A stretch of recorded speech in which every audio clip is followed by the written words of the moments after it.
Ah, olha vocês aí, olá, tudo bem?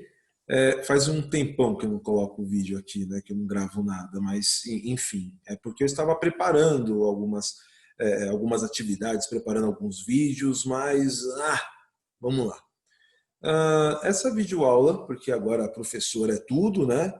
YouTuber, não vou extrapolar, desculpe, eu tenho que usar o Zoom mesmo, o Zoom é uma ferramenta bacana, mas ela tem suas limitações, né? Não tem todo aquele aparato legal de youtuber, enfim, né? Vamos fazer o simples possível.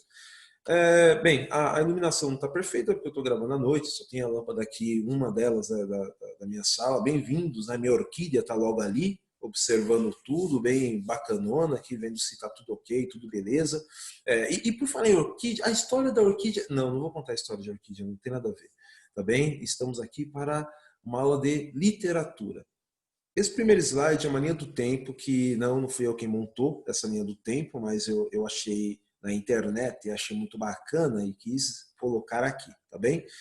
No canto superior esquerdo tem uma referência aos antigos trovadores ali empunhando seu alaúde, né? Trovador, que era uma espécie de poeta, né? Não era todo mundo que recebia esse título de trovador. Havia, por exemplo, o menestrel, havia o jogral, né?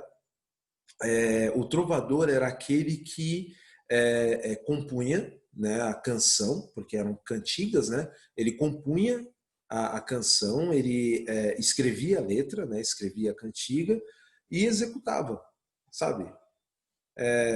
Por exemplo, o que seria hoje um trovador? Um trovador seria, sei lá, um Chico Buarque, um um Carlinhos Brau que compõe a própria música e toca, e representa, e canta, seria um Chico César, e um menestrel seria, sei lá, a Anitta, né?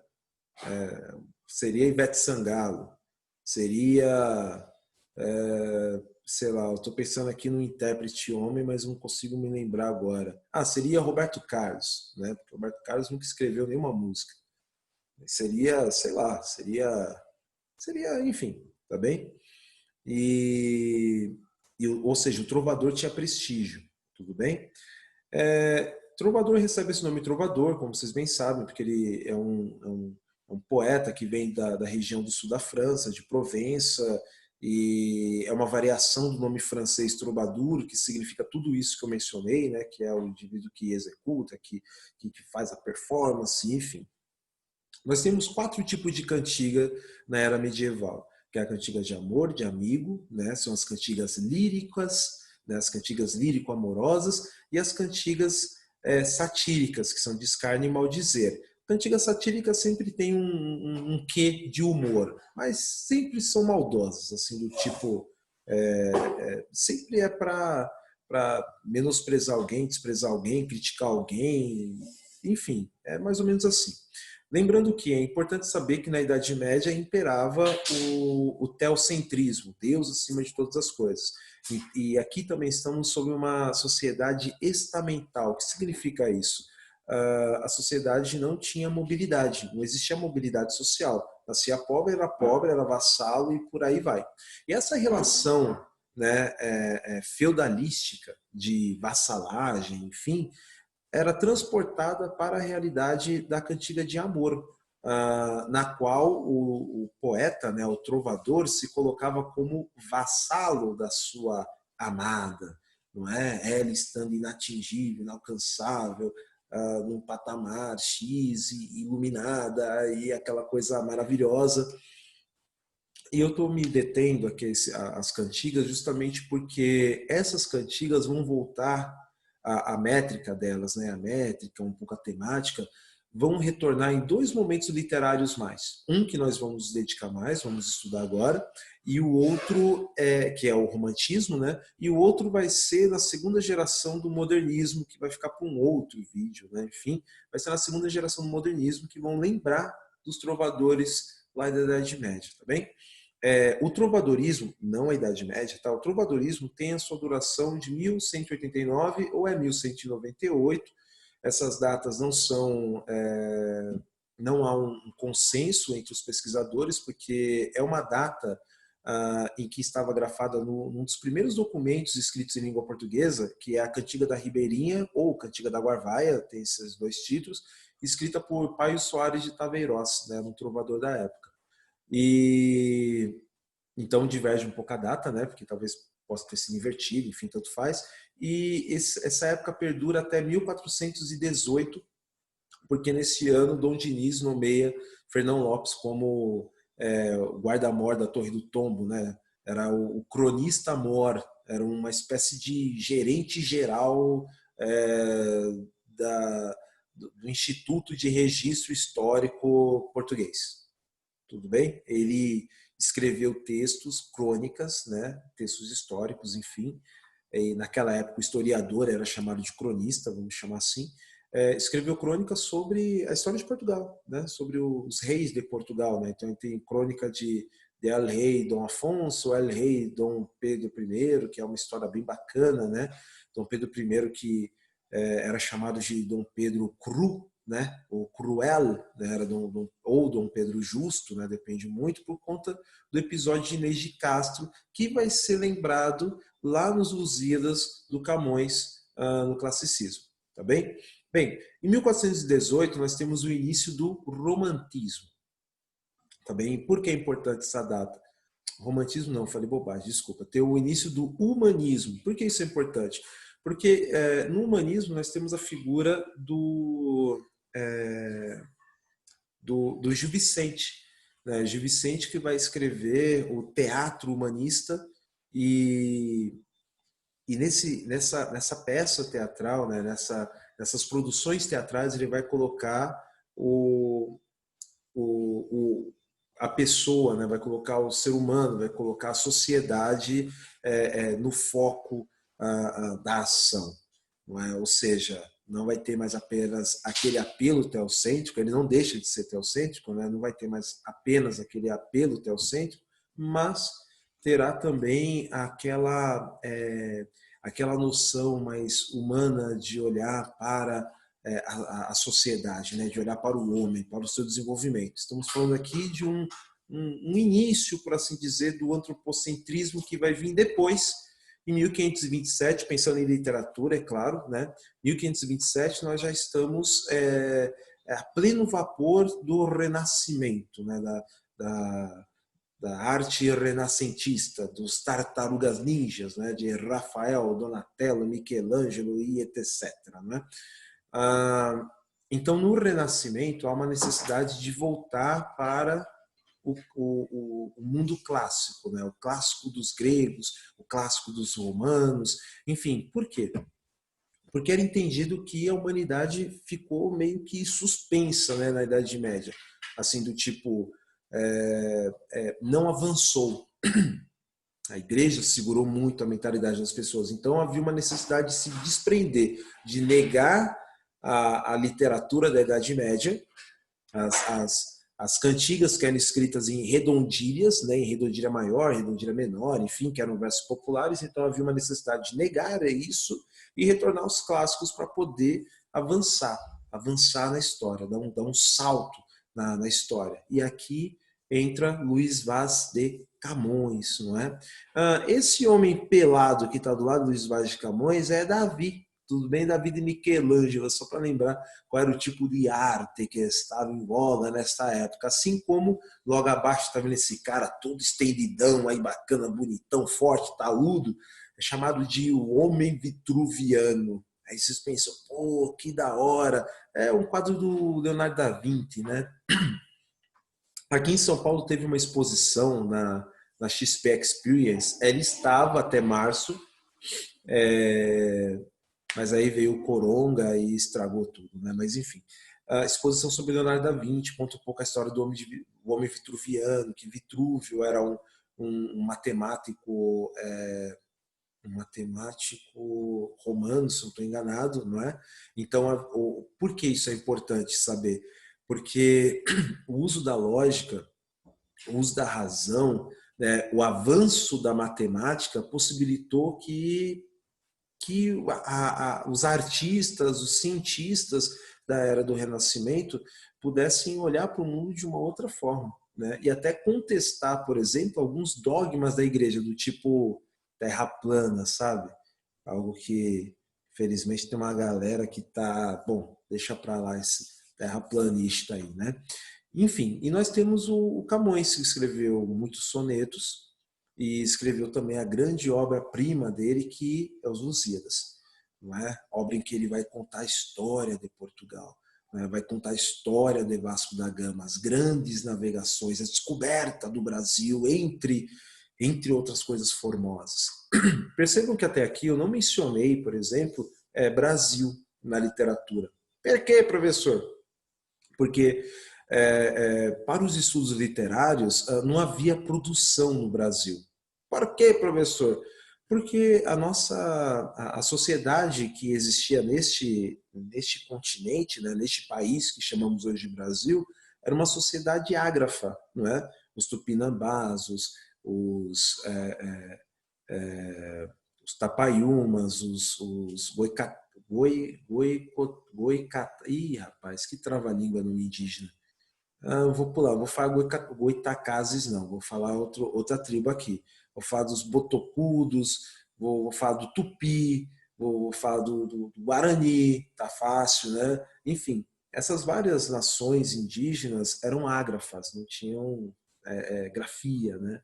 Então, infelizmente, nós desconsideramos, inclusive, vamos chamar de literatura oral. Eu vou colocar aspas, porque literatura é letra, né? Coisa escrita. Né? Então, vamos chamar de literatura oral. Tá bem? Diferente, por exemplo, em Moçambique, Angola, né, que são países africanos,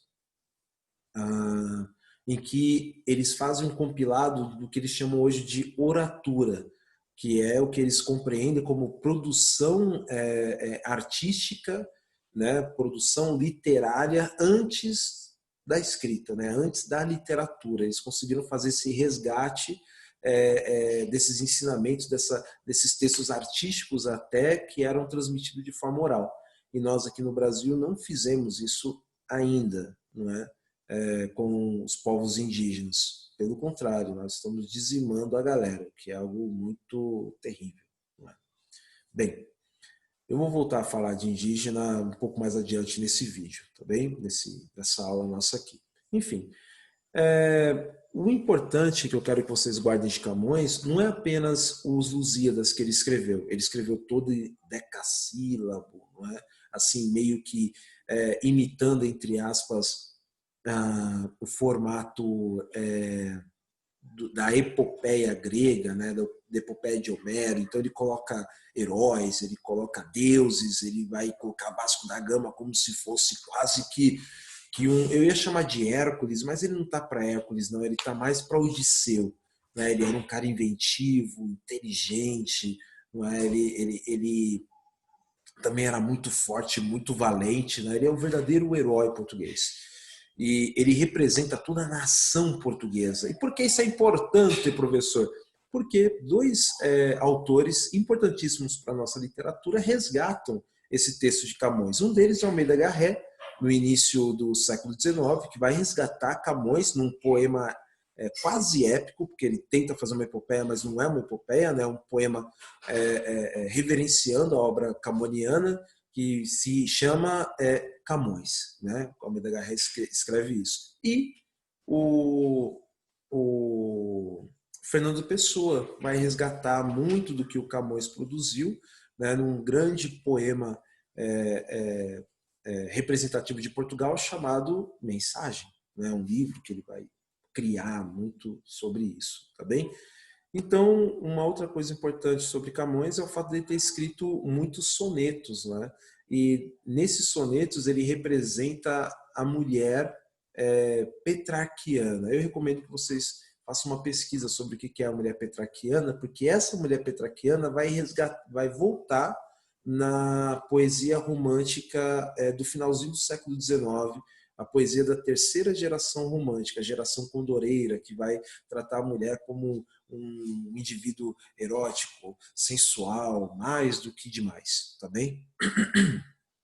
Então isso vai ser muito importante para o estudo, para o avanço, para a pesquisa de vocês, ok? Deixando Camões um pouco de lado, nós vamos passar para o quinhentismo, né? O que é o quinhentismo, professor? De 1500 até 1601, nós temos uma produção, entre aspas, brasileira, que são as cartas de Pero Vaz de Caminha, as cartas de Anchieta, não é? Cartas se reportando a metrópole portuguesa, do tipo, olha, encontramos os índios, estamos um projeto aqui de catequização desse povo bárbaro, o Brasil é extenso pra caramba, plantando aqui tudo dá, aqui é bagunçado, o brasileiro é preguiçoso, brincadeira. Né? Isso aí é palhaçada que construíram depois acerca da gente. Não dá para dizer que o brasileiro é preguiçoso, porque, meu, como é que o brasileiro é preguiçoso acordando 4 horas da manhã? Eu acho isso tão absurdo. É ridículo, entende? Mas enfim. Que brasileiro é malandrão. Caramba, como é que a gente pode ser tão malandro assim, tão velhaco, se... Bom, deixa para outra conversa isso, tá? Bem, saindo do quinhentismo, chegamos ao barroco. Nós temos duas figuras importantíssimas do barroco. São elas o Padre Antônio Vieira, que é esse... enfim, Padre Antônio Vieira é uma grande figura do barroco, porque ele escreveu muitos sermões, né, utilizando a medida clássica do silogismo platônico, aristotélico, da retórica grega clássica. Né? Ele tem 3 momentos. Né? Ele tem o introito, que é a introdução, né? Ele vai apresentar sempre uma figura bíblica, né? Seja, por exemplo, o Sermão de Santo Antônio aos Peixes, ele vai mencionar Santo Agostinho, né? Como pregador, enfim, ele sempre vai usar uma figura bíblica, uma figura do Evangelho, para poder trabalhar ali alguns conceitos clássicos sobre o comportamento o comportamento das pessoas. Né? Então, por meio dos sermões, ele tem sermão direcionado aos indígenas, ele tem sermão direcionado muito ao, a, a, aos governadores, né, por exemplo, brasileiros. Ele ficou muito tempo na cidade de Maranhão e também em Salvador. Né? Do Maranhão ele foi expulso, literalmente. Expulsaram ele do Maranhão porque ele começou a falar demais, se envolver muito com a política, né, por meio de seus sermões, porque assim, não é que ele se envolvia na política assim aleatoriamente, deliberadamente, porque ele queria influenciar a política do Estado. Não era assim. É porque os sermões de Antônio Vieira era uma forma dele se colocar no mundo, dele mostrar a sua visão de mundo. E o padre Antônio Vieira era um jesuíta, era um missionário, e assim, ele era muito fiel a tudo que ele aprendeu. Ele era um cristão praticante, temente a Deus e em missão para resgatar a alma das pessoas. Então ele tinha muita fé nisso. E ele acreditava na força das palavras, ele acreditava nos sermões enquanto transformadores. E quando ele via os malfeitos, né, por exemplo, do governo maranhense, ele meio que denunciava os abusos contra os indígenas, porque os indígenas eram seres a ser protegidos. Como assim, professor? Eram seres, como é que se diz? Gentios. Né? E qual é o dever do cristão? Levar os gentis à iluminação. Entendem isso? Então não é para molestar os gentis. Mesma coisa com os escravos. Algumas pessoas vão os escravizados, né? Perdão. Algumas pessoas consideram, não, mas o Antônio Vieira pensou nos escravizados. O padre Antônio Vieira tinha lá umas ideias abolicionistas. Não, não caiam nessa. O padre Antônio Vieira nunca foi abolicionista porque ele acreditava muito que o continente africano era amaldiçoado. Entendeu? Ele acreditava nisso. Ele acreditava que, e ele tem um sermão em relação a isso, né? Porque ele vai comparar a cruz de Cristo com não, desculpa, uma moenda de cana dos escravizados, enfim, para mostrar que os escravizados estavam sendo salvos pelos portugueses e estavam ali trabalhando, labutando, tomando chicotada no lombo, porque estavam em processo de purificação da alma pecaminosa deles, porque eles são amaldiçoados. Tá bem? Caso vocês queiram saber que maldição é essa do continente africano, eu recomendo que vocês procurem a história de Caim e Abel, né? Dizem que os africanos são descendentes de Caim, que matou o irmão. E tem uma outra história que a maldição dos africanos não é por serem descendentes de Caim, mas por serem descendentes de Cã, né, que era um dos filhos de Noé. Enfim, querem saber um pouco mais sobre isso? Dê uma pesquisada e fica tudo na paz de já, tá bom? Saindo do Padre Antônio Vieira, em Salvador nós encontramos o Gregório de Matos, né? Gregório de Matos Guerra. Gregório de Matos escreveu muitos sonetos satíricos, né? Escreveu muito, como é que eu vou dizer, criticando o governador de Salvador. Ele era um nobre, né? Um nobre assim, não é bem nobre que a gente chama, mas ele pertencia a uma família influente, uma família de posses e tinha lá certa proteção. Mas, porque assim, ele estudou direito, o Gregório de Matos, e ele também se ordenou padre. Sim, o Gregório de Matos era padre, né? Mas ele nunca exerceu assim seriamente, porque ele gostava muito de escrever poesia, ele se interessava demais por isso, né? E como ele era praticamente um herege nos seus escritos, ele foi exilado. Se eu não estou enganado, ele foi exilado em Moçambique. O Gregório de Matos tem duas vertentes poéticas, né? A poesia satírica dele, não, duas não, três, desculpa. Ele tem a poesia satírica dele, ele tem uma poesia lírica, não é? E ele tem também uma poesia sacra. Vamos entender o que é isso. Na poesia satírica dele, literalmente ele critica todo mundo, a sociedade toda, freiras, escravizados. Como assim ele ofendia escravizados? Ele escrevia reflexões do tipo, como é que essa negrada não se revolta, né? Como é que eles não tocam fogo em tudo? É claro que ele está sendo totalmente obtuso aqui, porque porque havia revoltas, né? Desde que o negro desembarcou aqui no Brasil, que há revoltas, há resistência, há muita literatura não, desculpa, há muita produção oral, muita produção cultural do negro escravizado aqui, não é? Muito retorno, por exemplo, existe um tipo de música que é do século XVIII, né? E também do século XIX, que se chama Ludum ou Lundo, uma coisa assim, Ludum ou Lundo, né? Que é como se fosse assim, bem entre aspas, um samba antigo, não é, desses séculos, que era uma mistura ali usando o alaúde português com alguns atabaques africanos e fazia um ziriguidum legal, né? Uma batida bacana. Então tem essas influências todas, entende? Mas não era nada de convívio assim, harmonioso, era muita treta, muita porrada, né? Muito tiro e bomba, né? Que acontecia a relação entre os negros africanos. Bem, o Gregório de Matos também, na poesia lírica, ele pensava muito no seguinte, na mulher enquanto sublime, né? Mas também essa mulher carnal, sensual, que o atrai, não é? Ele tem um poema que ele vai chamar Mulher de Anjo. Ele diz que ela é um anjo, mas ela é um anjo que tenta ele. Olha só a tentação. Então ele sempre tem essa dualidade, né? De bem e mal, de salvação e pecado, né? Na poesia sacra dele, ele traz muito essa reflexão, tá bem? Saindo de Gregório de Matos, nós chegamos ao arcadismo, não é? Que é a, a escola literária influenciada pelas ideias do iluminismo, né? As ideias de liberdade, as ideias de igualdade entre as pessoas, mas os Árcades buscavam retornar a como é que eu vou dizer? Eles buscavam retornar a uma era clássica de amenidades, de ficar longe de questões sociais, ficar longe do turbilhão das cidades. Eram todos os poetas Árcades, Tomás Antônio Gonzaga, que se assumia pastor, né?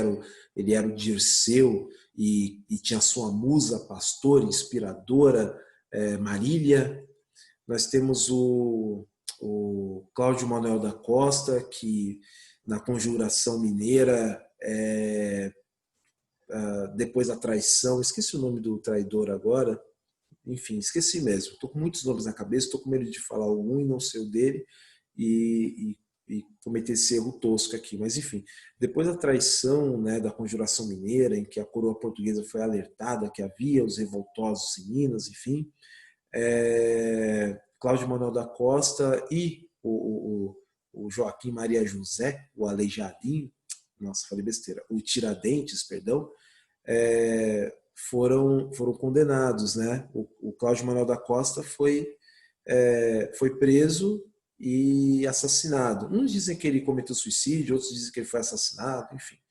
E o Alferes Tiradentes foi punido com enforcamento em praça pública, depois seu esquartejamento, enfim, aquela coisa terrível, bem medieval mesmo, porque o negócio era doido aqui no Brasil, né? Enfim. O que acontece? Cláudio Manuel da Costa se assumia Gloucester Saturnio, né? E tinha Anice como a sua musa pastora. Enfim, por que isso é importante? Porque arcadismo vem de Arcádia, que era uma cidade-estado grega, lá na Grécia Antiga, regida pelo deus da sabedoria.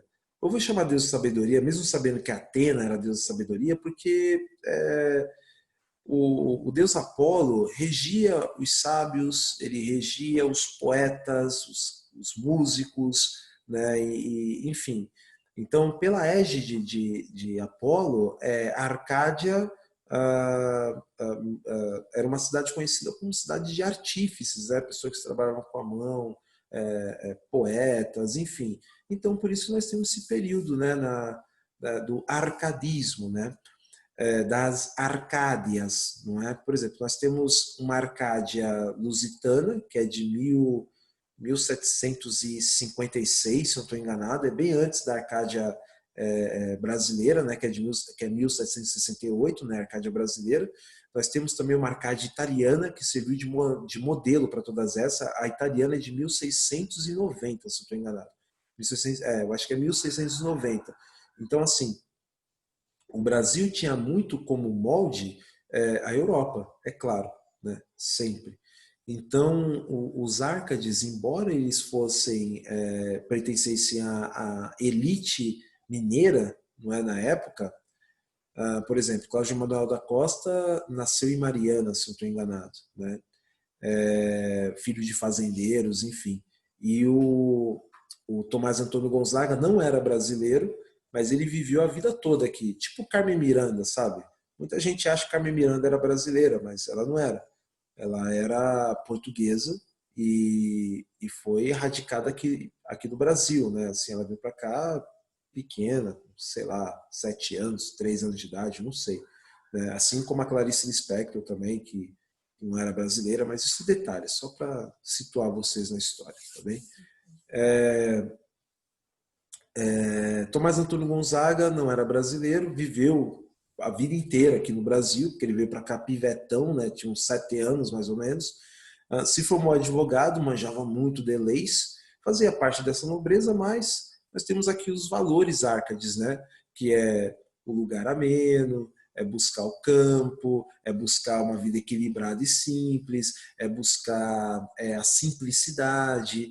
Entendem isso? Por quê? Porque a simplicidade, viver por meio de uma forma racional, viver de uma forma simples, viver de uma forma equilibrada, sair do turbilhão da cidade, essas brigas políticas, ir para o campo, sonhar e ter o campo como paisagem, aqui igual a minha querida orquídea, né?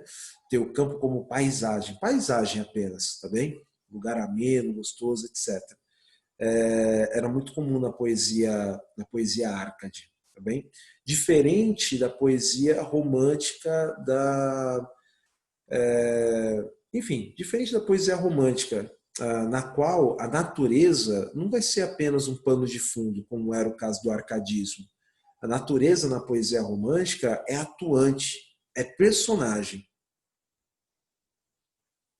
E eu vou encerrar esse vídeo por aqui e eu vou continuar o próximo apenas sobre o romantismo, tá bom? Essa figura que está no canto inferior esquerdo aqui, O índio representa a primeira geração romântica, a caveira, que é a morte, está representando o ultrarromantismo, a segunda geração romântica, e nós temos aqui o Toinho, Castro Alves, que representa a terceira geração romântica, que vamos falar daqui a pouquinho, tá bem? Para não cansá-los muito, eu já fiz essa linha do tempo, esse apanhado aqui das épocas literárias, e busquem as referências para vocês darem uma estudada, porque é muito importante, tá bem? Principalmente na poesia do século XVIII, né, do arcadismo, porque o arcadismo é todo sobre a temática da liberdade. Tá bem? Quando eu falei conjuração mineira, eu estou me lembrando aqui da Inconfidência Mineira. Tá? Eles não eram inconfidentes. Quem chamou esse movimento de Inconfidência foi a coroa portuguesa. Já explico por quê. A conjuração mineira, as pessoas, os intelectuais de Minas se reuniram para se levantar contra os altos impostos, né, que eles sofriam. A derrama, vamos chamar assim, que era um imposto sobre o imposto. É como se fosse um imposto de renda nosso hoje, que a alíquota não muda nunca, e enfim, e é uma grande injustiça. Não o imposto em si, né? O imposto é necessário, pelo menos é a minha visão. Tá bem? O imposto é necessário, nós temos que pagar impostos, né? Porque ele é revertido para todas as benfeitorias do nosso país, faz a manutenção do país. É como se fosse a taxa de condomínio, né? Para quem mora em condomínio. Mas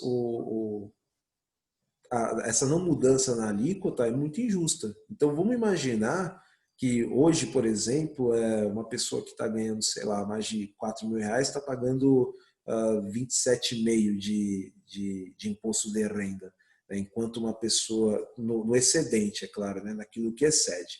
Enquanto lá no século XVIII é como se eles pagassem, sei lá, 30%, 40% de toda a produção deles. Muito dinheiro, entendeu? Principalmente numa realidade que nós temos aqui uma burguesia mineira, que era a elite de Minas, né, vamos pensar assim, uma burguesia mineira que era toda pautada ali da extração do ouro. Mas é claro que é um bem totalmente finito, né? Estava acabando, e a coroa portuguesa tinha noção disso. Então o que eles fizeram? Vamos torcer agora, vamos torcer, e a galera vai liberar. Vamos espremer o máximo que nós pudermos. E aí veio a conjuração mineira, né, desses revoltosos que eram contra essa arbitrariedade. Entende isso? E foi o nosso primeiro movimento de liberdade, de independência do Brasil. Mas em 1793, os planos foram por água abaixo, né? Eles foram descobertos e o Brasil não veio em 93 não, acho que é 1789, se eu estou enganado. Estou com essas duas datas na cabeça, me perdoem, tá bem? Eu sei que em 89 aconteceu aconteceu a Revolução Francesa, mas em 1778 havia acontecido a Revolução Americana, né, que é a independência dos Estados Unidos. E isso influenciou, essas ideias estavam influenciando muito as demais colônias americanas, então era perigoso, entende isso? Enfim, é bom fazer esse tipo de pesquisa, porque ajudará não só nos estudos literários de vocês, mas nos estudos de sociologia, de filosofia, e também para vocês adquirirem repertório sociocultural na hora de produzir redações. Tá bem? Bem, vou encerrar aqui e aí eu faço um outro vídeo sobre o romantismo, ok?